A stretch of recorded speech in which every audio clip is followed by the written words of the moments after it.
নিশ্চয়ই ভালো না। কারণ করোনার এই মহামারী দুর্যোগের সময় আমরা বা তোমরা যে যেখানে আছি আমরা অবশ্যই একটু সাবধানে চলাফেরা করতে হবে আমাদের। তারপরে যদি আমরা কোথাও বাইরে যাই তাহলে অবশ্যই মুখে মাস্ক ব্যবহার করব এবং বাইরে থেকে এসে অবশ্যই হ্যান্ড স্যানিটাইজার অথবা সাবান দিয়ে 20 সেকেন্ড ধরে আমাদের হাত ধুয়ে ফেলতে হবে। তো আমি মাসুদ রানা, সহকারী শিক্ষক, সাহস নোয়াখালী মাধ্যমিক বিদ্যালয়, তোমাদের অনলাইন ক্লাসে স্বাগত জানাচ্ছি। তো প্রিয় শিক্ষার্থী বন্ধুরা, তোমরা কি বলতে পারবে যে একটি ব্যবসা প্রতিষ্ঠানে আমরা জানি প্রতিদিন বিভিন্ন ধরনের লেনদেন সংগঠিত হয়, এই লেনদেনগুলো সর্বপ্রথম কোন বইতে লেখা হয়? হ্যাঁ, নিশ্চয়ই পারবে। এটা হচ্ছে জাবেদা বই। তো চলো আজ আমরা ষষ্ঠ অধ্যায় জাবেদা বই নিয়ে একটু আলোচনা করি।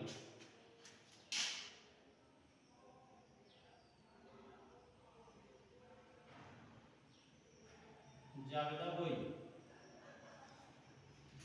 ইংরেজি জার্নাল শব্দটি ফরাসি জার শব্দ থেকে এসেছে, যার অর্থ হলো দিন, অর্থাৎ প্রতিদিনের লেনদেনগুলো দুতরফা দাখিলার নিয়ম অনুযায়ী ডেবিট ক্রেডিট নির্ণয় করে সর্বপ্রথম যে বইতে লেখা হয় তাই হচ্ছে জাবেদা বই।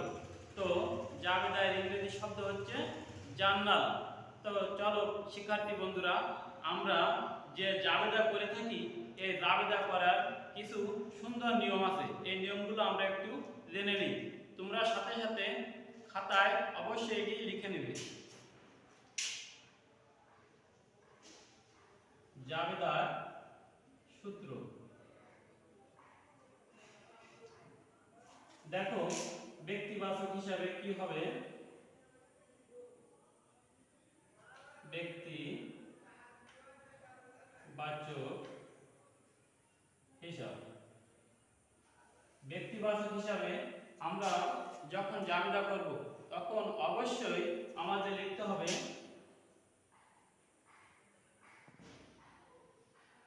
যে পায় সে ডেবিট এবং যে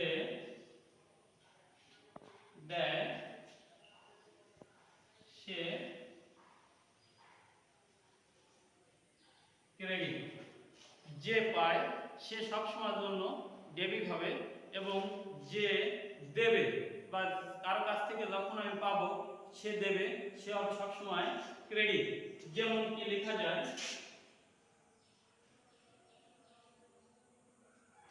যেমন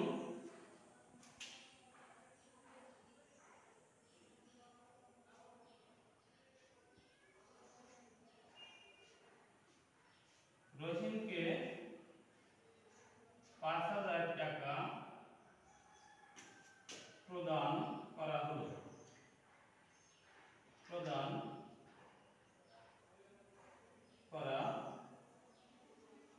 হলো।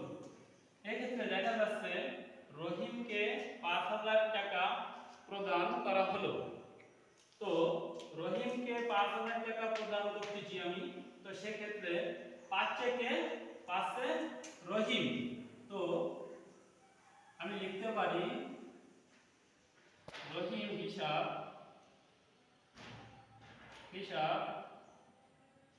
ডেবিট 5,000 টাকা। রহিম হিসাব ডেবিট 5,000 টাকা এবং রহিমকে যখন আমি 5,000 টাকা দিচ্ছি তো চলে যাচ্ছে কি আমার? চলে যাচ্ছে অবশ্যই নগদ টাকা এবং নগদ টাকাকে আমি সব সময় আমরা নগদান হিসাব দ্বারা প্রকাশ করব। তো লিখতে পারি নগদান হিসাব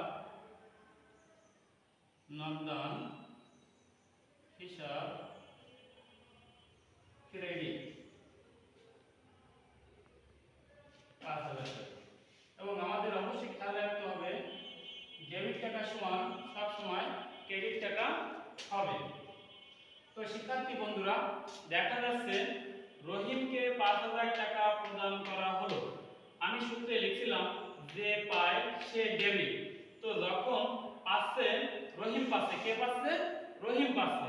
তো রহিম হিসাব দেখো আমি লিখেছি রহিম হিসাব ডেবিট 5,000 টাকা এবং রহিমকে আমি দিচ্ছি নগদ টাকা। এই নগদ টাকাকে আমরা সব সবসময় নগদান হিসাব দ্বারা প্রকাশ করব, তাই লিখছি নগদান হিসাব ক্রেডিট। তোমরা অবশ্যই আমার সাথে সাথে এটি লিখে নেবে।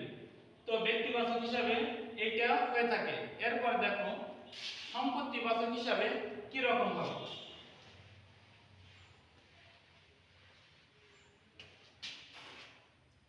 সম্পত্তিবাচক হিসাব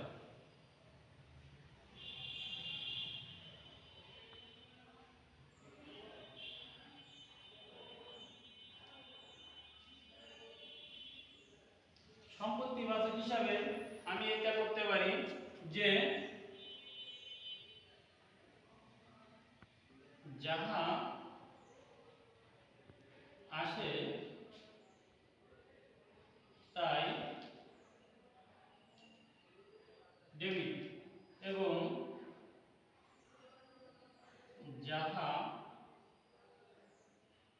যায় তাই ক্রেডিট। সম্পত্তিবাচক হিসাবে যাহা আসে তাই ডেবিট, যাহা যায় তাই ক্রেডিট।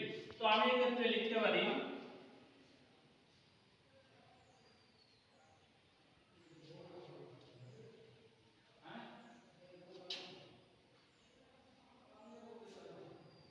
আয়বাবপত্র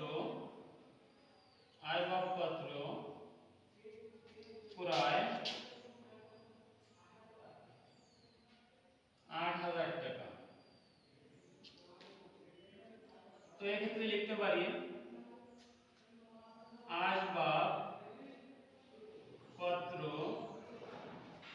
হিসাব ডেবিট ৮,০০০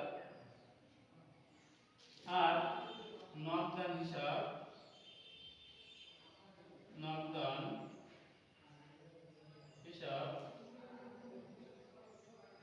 ক্রেডিট ৮,০০০। তো প্রিয় শিক্ষার্থী বন্ধুরা, এদিকে আমরা একটু খেয়াল করি। আমি লিখছি আয়বাবপত্র ক্রয় ৮,০০০ টাকা। তো আয়বাবপত্র হিসাব ডেবিট লিখছি এবং নগদান হিসাব ক্রেডিট লিখছি। কারণ কি, আমি সূত্রে লিখছি যে সম্পত্তিবাচক হিসাবে হবে যাহা আসে তাই ডেবিট, যাহা যায় তাই ক্রেডিট। তো আমি আসবাবপত্র ক্রয় করতেছি, এক্ষেত্রে আমাদের অবশ্যই আসবাবপত্র আসতেছে। আর আমরা সবাই জানি যে আসবাবপত্র হচ্ছে একটি সম্পদ।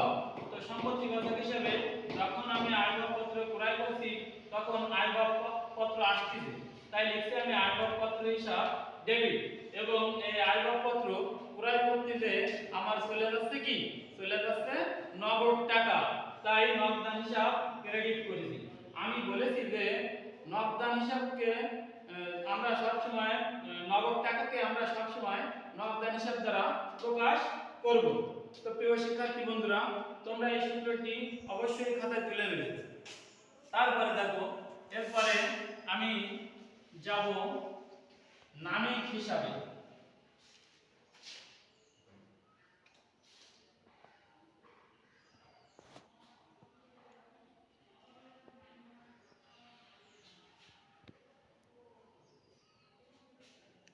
নামিক হিসাবে কি হবে দেখো, নামিক হিসাবে হবে সকল প্রকার ব্যয় বা ক্ষতি হবে ডেবিট, সকল প্রকার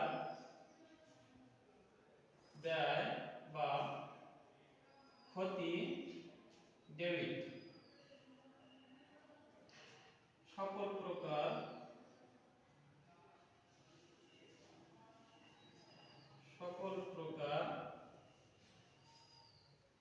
আয় বা লাভ হবে ক্রেডিট। প্রিয় শিক্ষার্থী বন্ধুরা, আমরা বোর্ডে খেয়াল করি।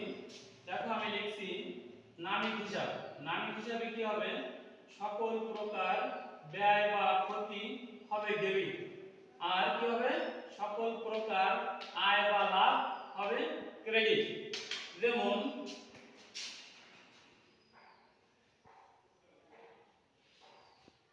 যেমন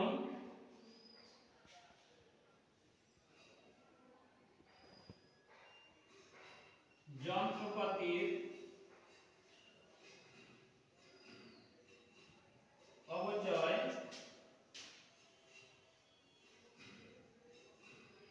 ধরা হলো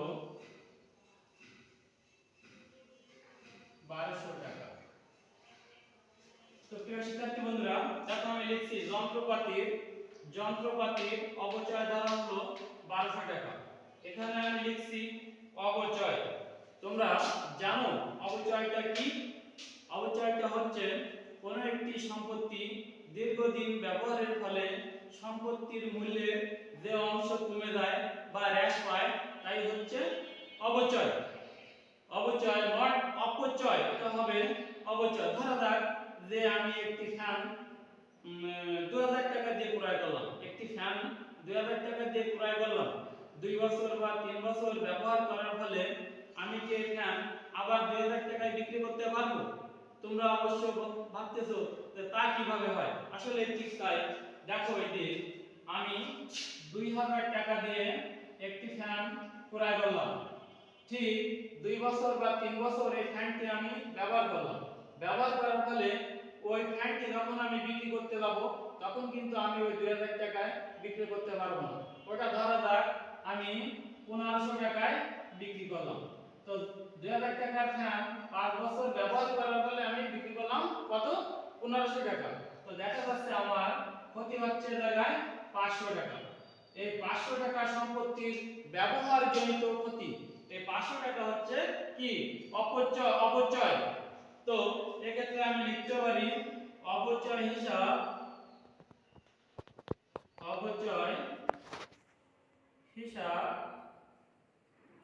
ডেবিট। অপচয় হিসাব ডেবিট এবং যন্ত্রপাতি হিসাব অথবা পুঞ্জীভূত অপচয় ক্রেডিট। তো আমি লিখব যন্ত্রপাতি হিসাব ক্রেডিট। টাকা হবে 1200। তো প্রিয় শিক্ষার্থী বন্ধুরা, দেখো সূত্রের সঙ্গে এটা মেলে কিনা। তো দেখো আমি লিখছিলাম সকল প্রকার ব্যয় বা ক্ষতি হবে ডেবিট।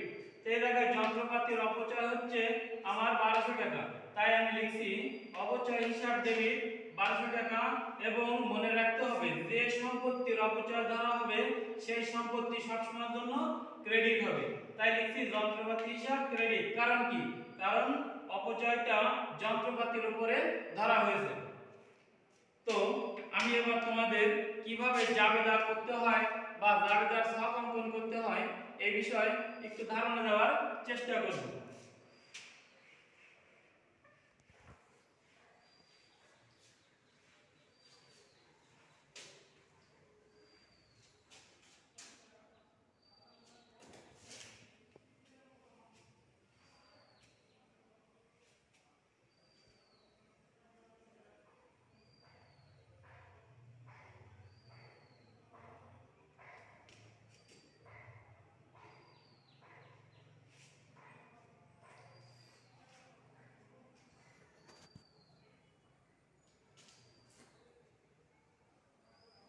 তো প্রিয় শিক্ষার্থী বন্ধুরা, তোমরা এভাবে স্কেল ধরে সুন্দর করে ছক কাটতে পারো।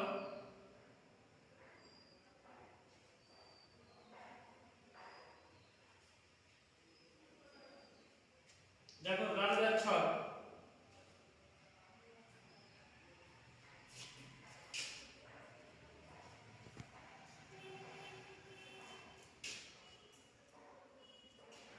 তারিখ, বিবরণ বা হিসাবের নাম, বিবরণ। এটাকে বলে খতিয়ান পৃষ্ঠা,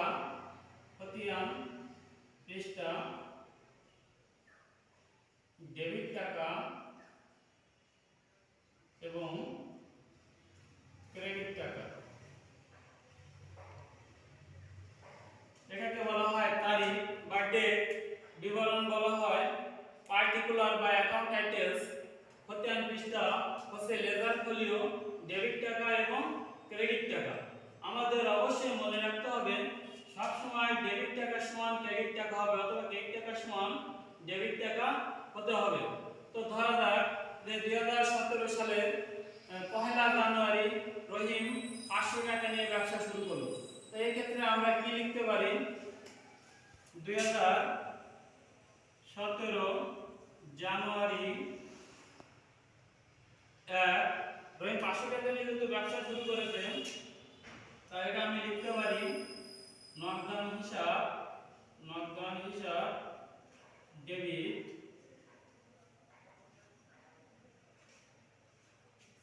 ডেবিট এবং মূলধন হিসাব ক্রেডিট। টাকা হচ্ছে 5000 টাকা।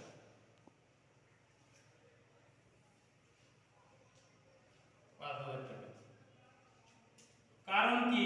এর নিচে অবশ্যই কারণ লিখতে হবে। কারণ নগদ টাকা নিয়ে ব্যবসা শুরু করা হলো।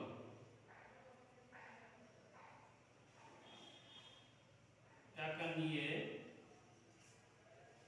ব্যবসা শুরু করা হলো।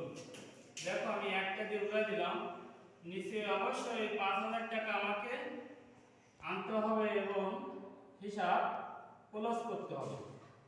এই হচ্ছে প্রিয় শিক্ষার্থী বন্ধুরা জাবেদা করার সহজ নিয়ম।